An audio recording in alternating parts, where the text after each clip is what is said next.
मौसूल हुई police station Nauhatta में कि गोजवारा में एक बहुत बड़ी मोबाइल की शॉप थी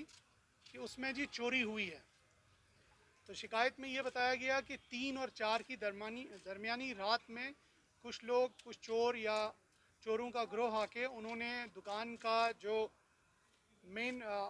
एक लोहे का शटर है उसको तोड़ा हुआ है, काटा है, और उसके बाद काफ़ी सारे मोबाइल जो हैं वो चोरी हो गए हैं। जिस बिना पर पुलिस स्टेशन नौहट्टा में एफआईआर नंबर 33 2020 का जो है रजिस्टर किया जाता है और तफ्तीश शुरू की जाती है।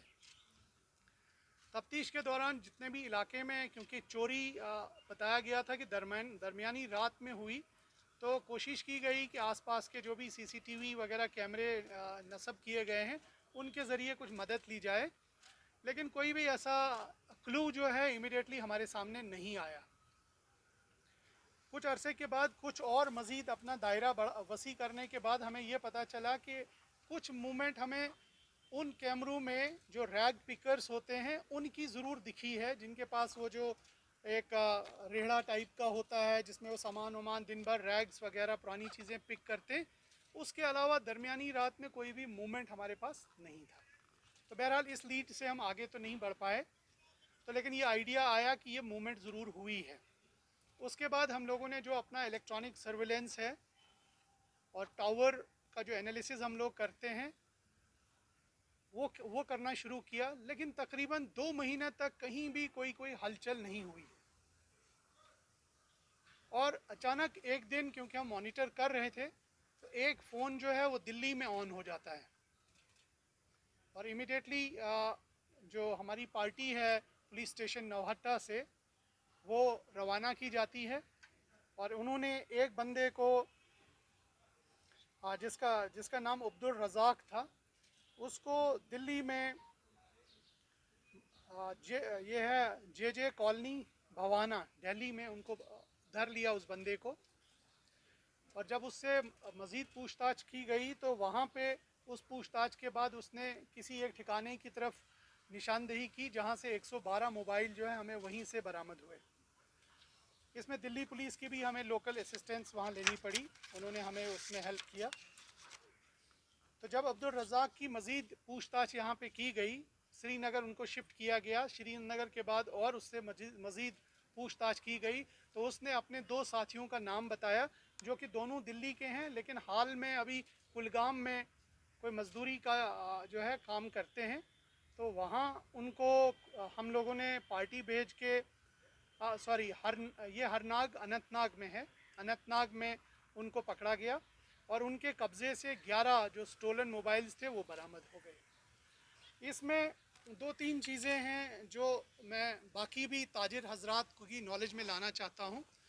कि ये लोग रैग पिकर्स बन के उस इलाके में दिन में पूरा रैकी करते थे, घूमते थे। और इस दुकान के ऊपर इनकी ख़ास नज़र थी क्योंकि डाउनटाउन में काफ़ी बड़ी सी दुकान है ये गोजवारा चौक में,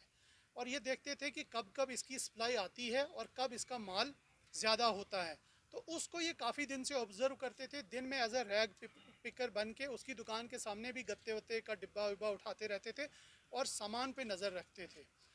एक तो ये चीज़ है कि जब आपका माल आ रहा है, सामान आ रहा है, तो मुझे लगता है कि वो भी विजिलेंट रहना चाहिए दुकानदारों को, ट्रेडर हजरात को, ताकि उसके ऊपर बाकी चोर और इस तरह के लोगों की नज़र ना रहे। एक चीज़ तो ये सामने होती। दूसरी, इनकी जो मोडस ऑपरेंडी में इम्पॉर्टेंट चीज़ ये थी कि इन्होंने सामान यहाँ से चोरी किया और यहाँ के सर्कल में मोबाइल कोई भी ना बेचा ना यूज़ किया।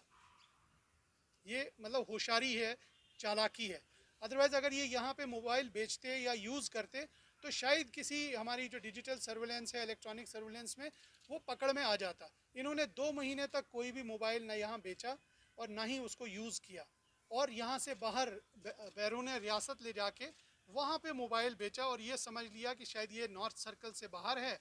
तो वहाँ पे किसी पकड़ में नहीं आएंगे। तो एक तरह से बिल्कुल ही मनसूबाबंदी के साथ और एक प्रोफेशनल तरीके से उन्होंने ये काम सरअंजाम दिया। और ये पूरी जो कार्रवाई हुई है, जो हमारे एसपी नॉर्थ हैं ताहिर भट्टी साहब और हमारे एसडीपीओ हैं फरहान साहब और एसएचओ तीनों ऑफिसर्स की बड़ी ज़बरदस्त जो और इनकी टीम जो नॉर्थ की थी, अलग अलग जगहों पे पुराने जितने भी इस तरह के वाक़े हुए हैं उन केसेस को उन्होंने स्टडी किया, उनमें से एक्यूज़ को लाके पूछताछ की और फाइनली इस पे पहुंच गए। और एक बहुत बड़ी कार्रवाई हुई जिसमें तकरीबन 25 लाख के करीब के मोबाइल जो आपके सामने अभी हम दिखाएंगे जो रिकवर हुए और जो ब्रांड न्यू हैं, इनके बाकी डिब्बे और गत्ते भी हमारे पास है जो आपके सामने हैं। तो मुझे लगता है कि श्रीनगर पुलिस की एक बहुत बड़ी कामयाबी है ये, और चोरी निकालना एक बहुत मेजर चैलेंज होता है और इस तरह के केस को इन्होंने पूरा सॉल्व किया और कुछ ही दिनों में हम इसको पाए तकमील पे ला के कंसर्न अदालत मजाज में भी इसको चालान की सूरत में पेश करेंगे। तो ये डिटेल्स थी जो हम आप लोगों के साथ शेयर करना चाह रहे थे।